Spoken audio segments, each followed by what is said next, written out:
আমি কি এতই অকিঞ্চিতকর অভিনেত্রী যে আমার নামটাই তুমি মনে রাখতে পারো না?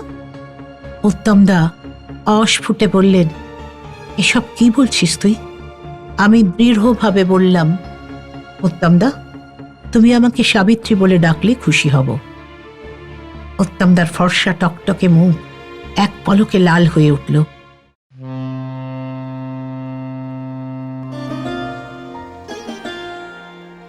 মনের বন্দরে দাঁড়িয়ে নোয়ার গল্প জাহাজ এখন শুধু গল্পের সাগরে পাড়ি দেওয়ার অপেক্ষা। এই ছাড়ল গল্প জাহাজ। উঠে পড়ুন শিগগিরই। রকমারি গল্পের 7 সমুদ্র পেরিয়ে চলুন আমরা যাই অনন্য এক আনন্দ সাগরে।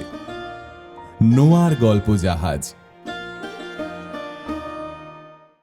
পরিণীতা, তবে পরিণীতা সবাই নিশ্চয়ই পড়েছেন, খুব ওয়েল ব্রেড বই। তখন উত্তম কুমার কিন্তু আর করলেন না। সেই যে অভিনয় সেরেছেন স্টেজে, আর করেননি। এবং উনি প্রতিজ্ঞাবদ্ধ ছিলেন, কোনোদিন যদি স্টেজে অভিনয় করতে হয় তাহলে আগে স্টারে করতে হবে, তারপরে অন্য জায়গায়। এই প্রতিজ্ঞাপত্র দিয়ে তিনি ছেড়েছিলেন। তা আমার তো আর ছাড়া হয়নি। পরিণীতার হিরোইন হিসেবে আমি করলাম ললিতা। পরিণীতার হিরোইন ললিতা, আর হিরো ছিল অসিত বরণকে নেওয়া হলো। সে অসিত বরণ আর আমি একদিন উত্তম না নাটক দেখতে এলেন। নাটক শেষে গ্রিন রুমে এলেন। তখন আমাদের চূড়ান্ত বিচ্ছেদ, যেটুকু সম্পর্ক সেটার প্রফেশনাল বলতে পারেন। উত্তম দাস সে বললেন, তুই যে কি করেছিস সাবু, তুই বোধহয় নিজেই জানিস না। এই প্রথম কিংবদন্তি অভিনেত্রী সাবিত্রী চট্টোপাধ্যায়ের আত্মকথন সত্যি সাবিত্রী। নির্মাণ লীনা গঙ্গোপাধ্যায়। রাঁচি থেকে কলকাতায় ফিরে আসার পর আর একেবারেই কোনো ফুরসত পেলাম না। স্টার থিয়েটারের সঙ্গে আমার যেহেতু 5 বছরের কন্ট্রাক্ট ছিল, তাই ওদেরই প্রযোজনায় পরিণীতা নাটকে জয়েন করলাম। আমার বিপরীতে অসিত বরণ। রিহার্সাল অনেকদিন আগে থেকেই শুরু হয়ে গিয়েছিল। আমি যখন ফিরে এলাম তখন শো নামতে আর মাত্র 10 দিন বাকি। বিজ্ঞাপন প্রচার শুরু হয়ে গিয়েছে, অথচ হিরোইন তখনও জানেই না সে কি করবে। স্টার থিয়েটারের কর্তারা বললেন, তোমার উপর আমাদের ভরসা আছে, আমরা জানি এই 10 দিনেই তুমি খুব ভালো করবে। মানসিক অবসাদ কাটিয়ে ফেরার পর প্রথম যেদিন স্টারমুখী হলাম, সেদিন গাড়ি নিজে ড্রাইভ করিনি, বাড়ি থেকে জোর করে ড্রাইভার আর দিদিকে দিয়ে দিল সঙ্গে। গাড়ি যেতে লাগলো আমার চিরচেনা পথে। আমি অনর্গল কথা বলে যেতে লাগলাম দিদির সঙ্গে। দিদি আমার সঙ্গে কথা বলতে বলতে হাঁপিয়ে উঠল, কিন্তু আমি দিদিকে কিছুতেই রেহাই দিচ্ছিলাম না। কি করে যে এক নাগাড়ে এত কথা বলে যাচ্ছিলাম জানি না। সব কথার যে খুব প্রয়োজন ছিল তাও তো নয়, যেন বাতাস থেকে টেনে টেনে কথা নিয়ে আসছিলাম। কথায় কথায় উঠে আসছিল আমাদের কমলাপুর বাড়ির কথা, ছেলেবেলার নানা ঘটনা। সযত্নে আমার জীবনের একটা অধ্যায়ে এড়িয়ে যাচ্ছিলাম। কোনো ফাঁকফো করে, কোনো ইশারা ইঙ্গিতেও যাতে ওই বিষয় না উঠে আসে, সেদিকে প্রখর নজর ছিল আমার। সোনাদি আমার আর এক মা, তার অগোচর কিছুই থাকতে পারে না।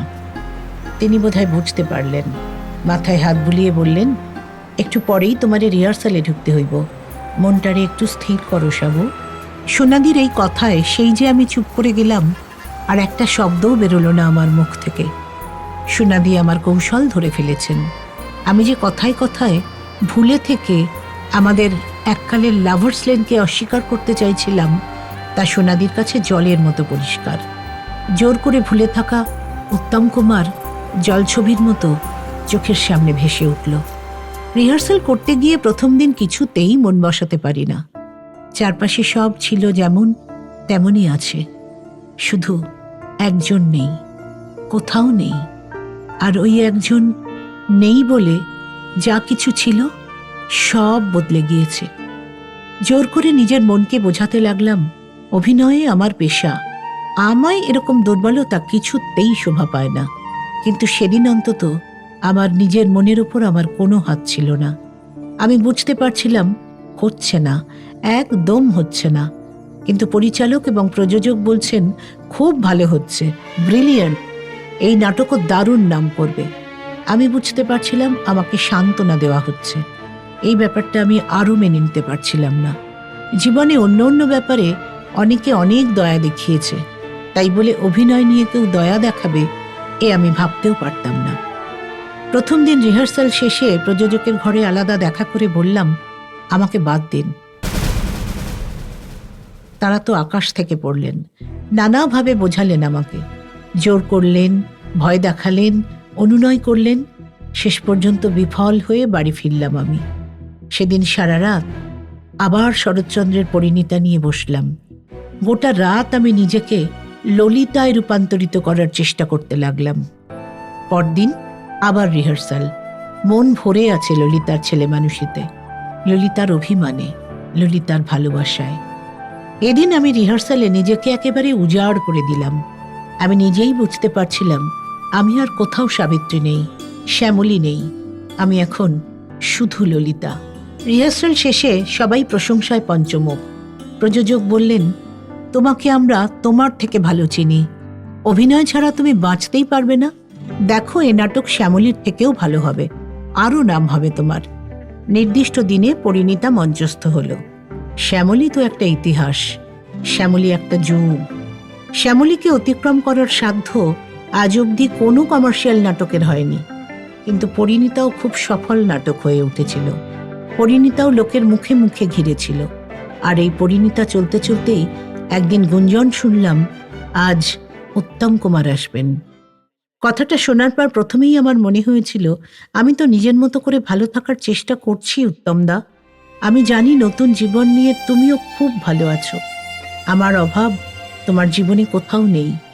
তাহলে তুমি কেন আমার ভালো থাকার চেষ্টাটুকু বারবার তছনছ করে দিতে চাও? কি দরকার ছিল তোমার আমার নাটক দেখতে আসার? আমি যখন নিজেকে একটু একটু করে গুছিয়ে নিচ্ছি, তখন কেন তুমি আমার সবকিছু অগোছালো করে দিতে আসছো? কিন্তু নাটক তো পাবলিক প্রপার্টি, আমার তো কোনো অধিকার নেই কাউকে আসতে না বলার। উত্তম কুমার এলেন। প্রথম রোয়ের প্রথম আসন, আলো করে বসে রইলেন তিনি। নাটক দেখলেন। প্রত্যেক শোয়ের শেষেই গ্রিন রুমে চেনা জানা মানুষের ভিড় হতো। সেদিনও ছিল। কেউ একজন বললেন, উত্তম কুমার আসছেন। আমি কিছু বুঝে ওঠার আগেই দেখলাম চারপাশ এক লহমায় ফাঁকা হয়ে গিয়েছে। শূন্য ঘরে পড়ে আছি, আমি একা। উত্তমদা এলেন। মুখোমুখি দুজনে। আমি তখন প্রাণপণে শক্তি সঞ্চয় করার চেষ্টা করছি। উত্তমদাই প্রথম কথা বললেন, একটুও বাড়িয়ে বলছি না রে বুড়ো, তুই যে কি করছিস তুই বোধহয় নিজেই জানিস না। তোর কাছ থেকে যে কত কিছু শেখা হয়ে যায়। আমি উত্তমদার উচ্ছ্বাস কমিয়ে দিয়ে বললাম, উত্তমদা, আমরা দুজনেই প্রফেশনাল, তাই না? উত্তমদা অবাক, বললেন, এ কথা বলছিস? আমি বললাম, আমি একজন অভিনেত্রী, তুমি একজন অভিনেতা। আমাদের দুজনের প্রতি দুজনের নিশ্চয়ই পারস্পরিক শ্রদ্ধা আছে আর থাকবে। উত্তমদা কিছু না বলে আমার মুখের দিকে তাকিয়ে বুঝতে চাইছেন আমি ঠিক কি বলতে চাইছি। আমি বললাম, আমার নাম সাবিত্রী চট্টোপাধ্যায়। বাংলার মানুষ এ নাম জানেন, এ নামেই চেনেন আমাকে। আমি কি এতই অকিঞ্চিতকর অভিনেত্রী যে আমার নামটাই তুমি মনে রাখতে পারো না? উত্তমদা অস্ফুটে বললেন, এসব কি বলছিস তুই? আমি দৃঢ়ভাবে বললাম, উত্তমদা, তুমি আমাকে সাবিত্রী বলে ডাকলে খুশি হব। উত্তমদার ফর্সা টকটকে মুখ এক পলকে লাল হয়ে উঠল। মারাত্মক অপমান বোধ হলে ওর মুখ যে এমন গৌরবর্ণ ধারণ করত তা জানা আছে আমার। শুধু বললেন, সরি, আর কখনো ভুল হবে না। তারপরই গটগট করে চলে গেলেন। আমি সামনের আয়নায় ফাঁকা মেকআপ রুমে একাই বসে মুখের রং তুলতে লাগলাম ঘষে ঘষে। না, আমার চোখে সেদিন অন্তত জল ছিল না। মনে হয়েছিল, শুধু মেয়ে বলেই তুমি আমাকে এতটা অপমান যখন করতে পেরেছিলে উত্তমদা, তখন আমি বা তোমাকে তা ফিরিয়ে দেব না কেন? তুমি তো শুধু সাংসারিক অশান্তির জন্য দূরে সরে যাওনি। এখন সবাই জানে তোমার জীবনে নতুন মানুষ এসে গিয়েছে। আর সে কে? এখন তো তুমি তোমার পারিবারিক অশান্তি উপেক্ষা করার সাহস দেখাতে পারছো উত্তমদা?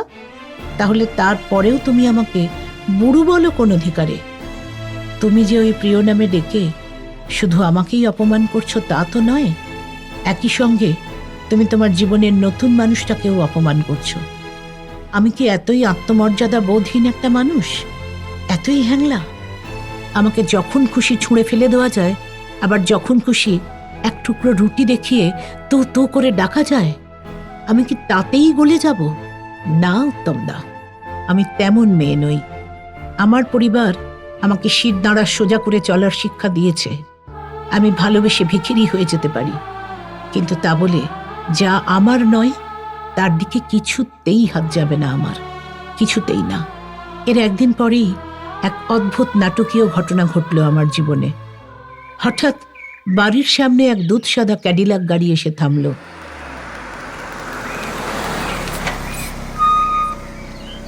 আর তা থেকে নেমে এলেন একজন অতি রূপবান যুবক।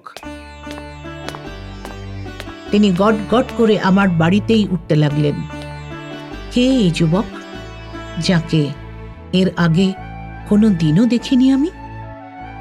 শুনলেন তো আমার জীবনের অজানা কথা? কেমন লাগলো জানাবেন, হ্যাঁ? এরকম অজানা আরো অনেক কথা আপনাদের বলবো, শুনতে থাকুন প্রতি সোম ও শুক্রবার। সত্যি সাবিত্রী, নোয়ার গল্প জাহাজে। নানা স্বাদের গল্প শুনতে আজই সাবস্ক্রাইব করুন নোয়া গল্প জাহাজ। প্রেস করুন বেল আইকন।